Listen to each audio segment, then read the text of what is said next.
This is the Angel Next Door podcast, where we will talk about all things angel investing, what it is, who does it, how do we find them, what does it mean to invest in an early stage company.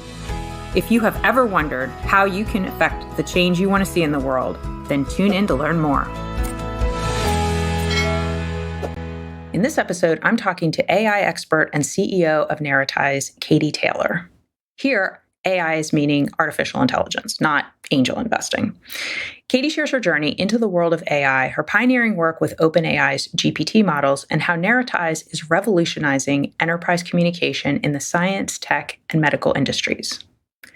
We discuss the critical importance of responsible AI and the future of using it in various sectors, providing invaluable insights for angel investors navigating this rapidly evolving landscape. Enjoy the show.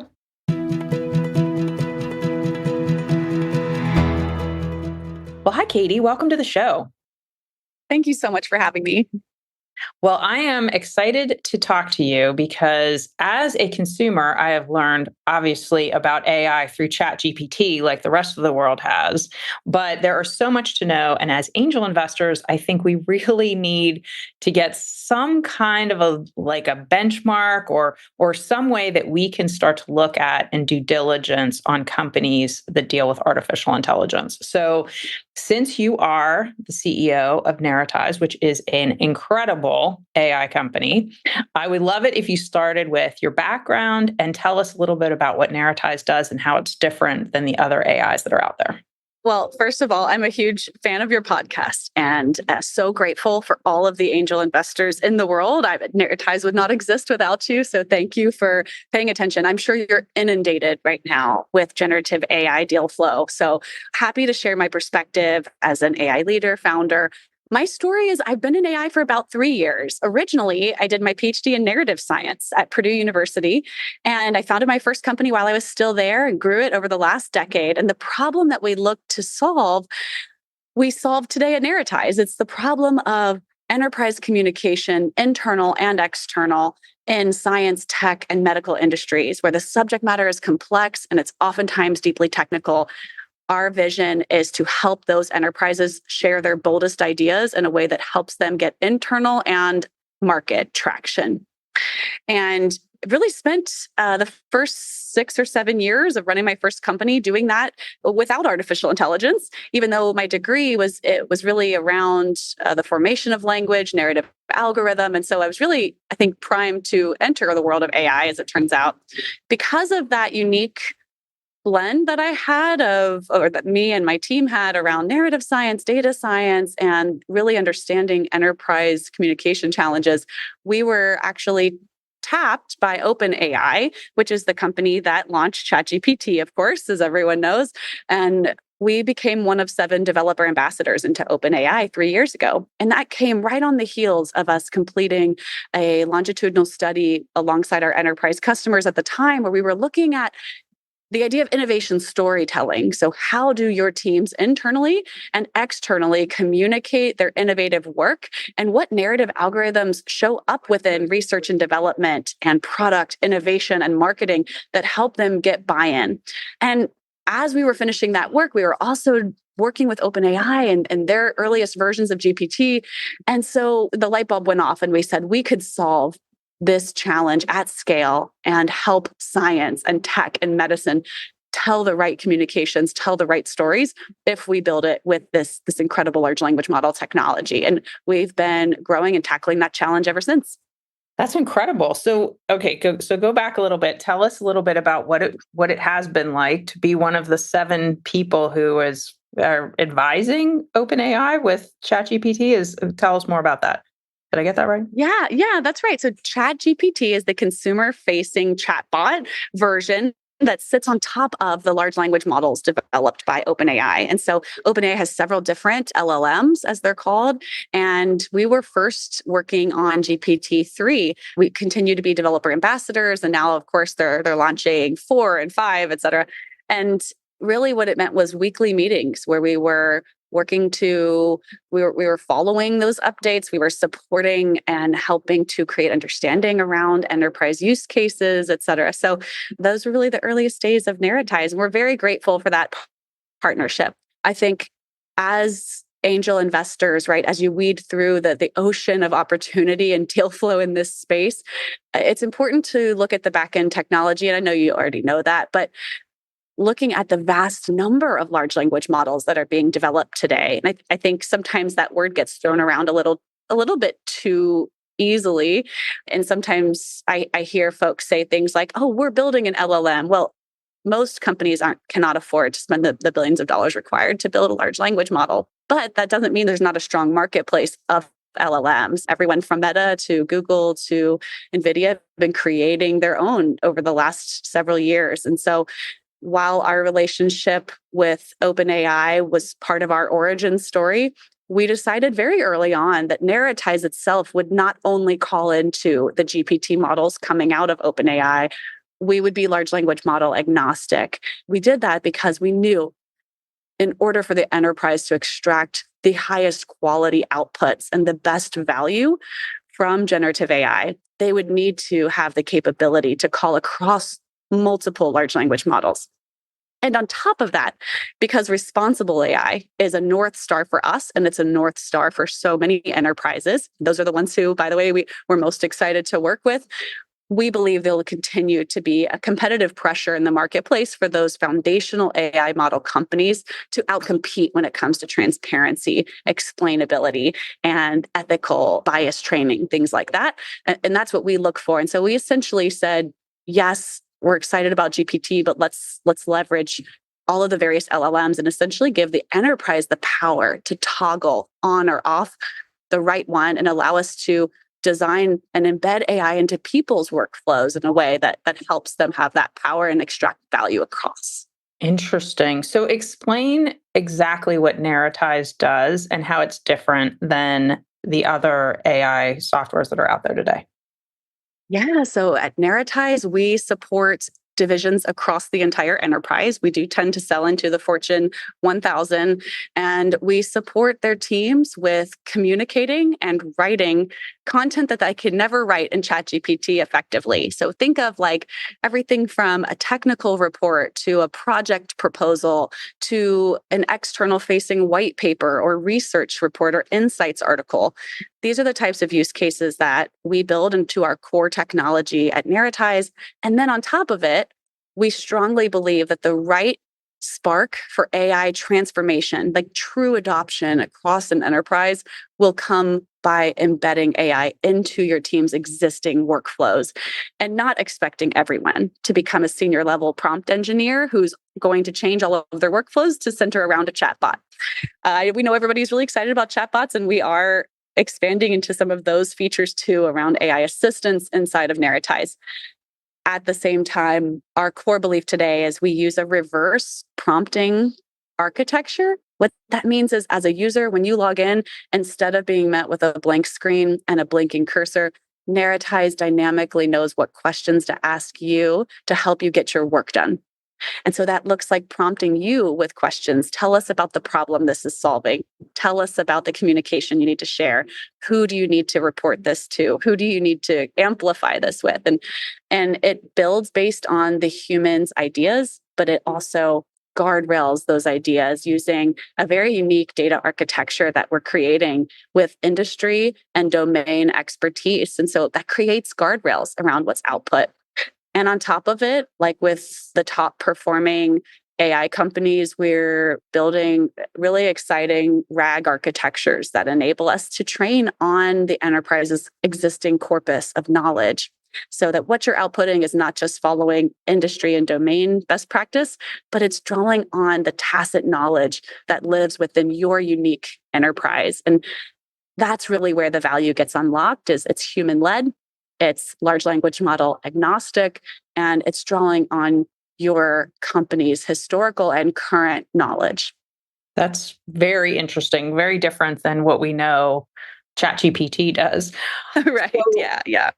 so I know at one point when we were talking in the past, I was understanding that Narratize is also kind of doing everything in its own vacuum. Maybe I would say maybe that's not the right word for it, but just the idea that I took away from it was some of the concerns around ChatGPT have been around that they're pulling things off the internet. Some of the things are false. You could end up asking it a question and it'll give you an answer that looks to be true, but it's maybe not. And a lot of the things within Narratize, there's privacies and different ways that Narratize is able to protect the intellectual property. Absolutely. I think there are two sort of dynamics to what you're describing. On one side is security and privacy. So how do you protect customer data? So we made a commitment very early on because we wanted to serve the enterprise and accelerate their rates of innovation. We had to protect their IP. We had to make sure that the customer's data never went to training a large language model and that it could never leak. And so that's the number one, again, another North Star for us. It's one of our responsible AI pillars is security and privacy. The second part of that is how do you get a large language model to produce an answer that is actually accurate? And that is really complex technically, actually, because it is trained on the internet and the internet is full of lots of different types of information. And what that means is it's a lot easier for something like ChatGPT to create misinformation. And our belief, and because our mission and our vision is a world amplified by bold ideas and to help science and tech and medicine tell the right story. Those are industries that are called highly reliable industries. That means the margin for error is so incredibly small, and there are lives at stake when information is propagated in the wrong way. And so that's really critical, I think, as you are evaluating and working to understand the AI marketplace, look for those startups and those companies that have really, number one, prioritized security and privacy features in order to create ridiculous scale, right? Across enterprise use, you have to tackle that first and you have to get that right. And then number two, I think those who are building into domain and industry specific knowledge-based architectures are also going to have much stronger accuracy rates. And that's really critical if we want a world where AI can be trusted. Right.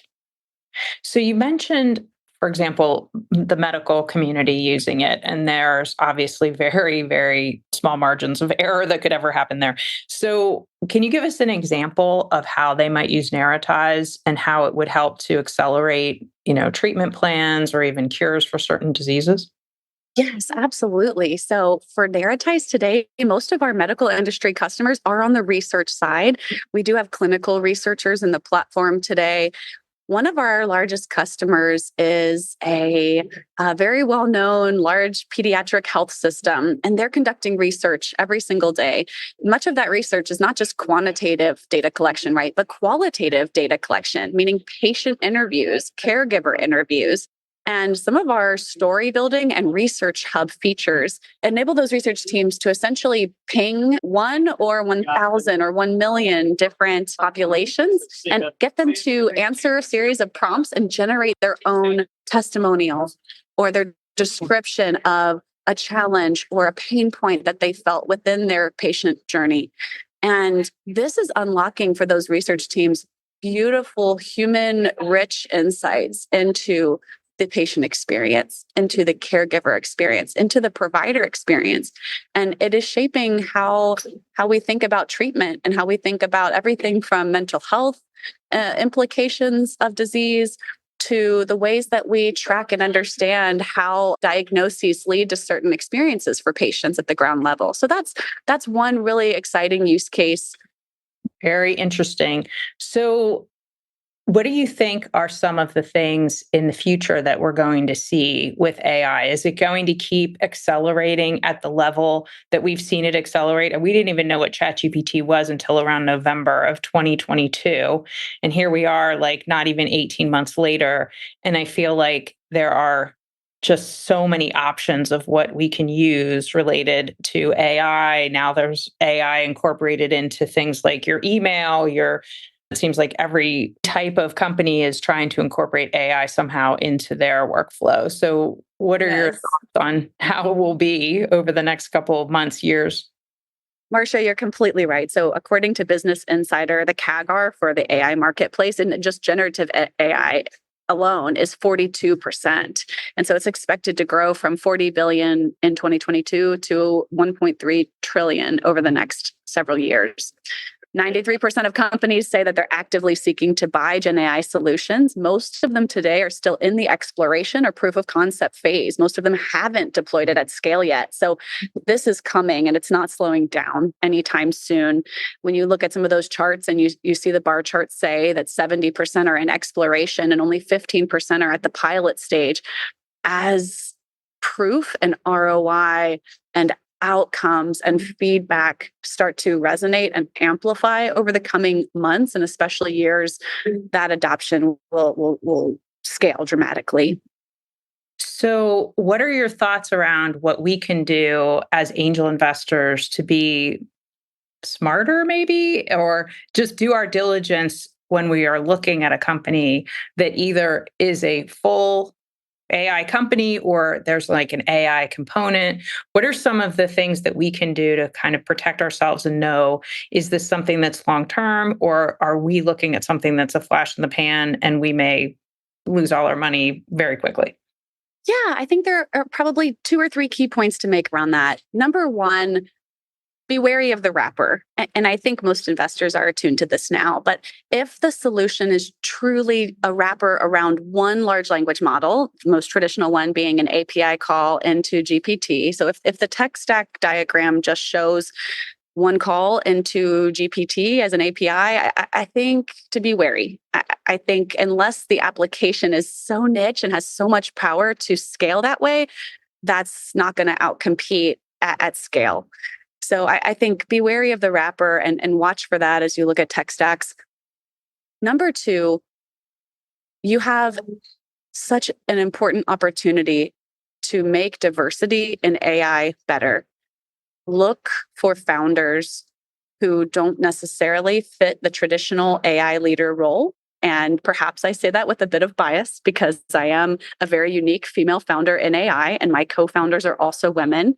When you look at the Awesome. statistics, it's remarkable and it's deeply unique. And when you look at the statistics, women who lead AI companies get 0.3% of the venture capital that goes into artificial Whoa. intelligence. Like, bias is already so challenging in venture, but when you look at it in AI, it sort of becomes abysmal.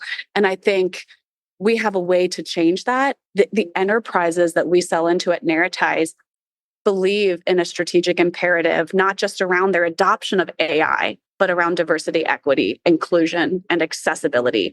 And we align with them in those ways and help them amplify both imperatives at once. We're not a DEI solution, but the way that we build is set through our North Stars around responsible AI. And so I suppose my point here, there's a point two, part A, which is fund diverse founders in AI. And there's a part 2B, which is look to those companies who are clear about their pillars of responsible AI. At Narratize, those are being human-led, doing AI for good intent, DE&I and prioritizing DE&I in the way that we build, being secure and private, and finally being explainable and transparent. Those are our core pillars. And everything that we do will be centered around that. And we believe that AI is going to experience increased pressure to be explainable and transparent from the enterprises and the companies and the people who use it, in the same way that sustainability really grew from consumer pressure to be more environmentally friendly, to be more circuitous in the way that we design and use materials. And so, unfortunately, that part of business didn't really spark up and become such a strategic imperative until there was market pressure.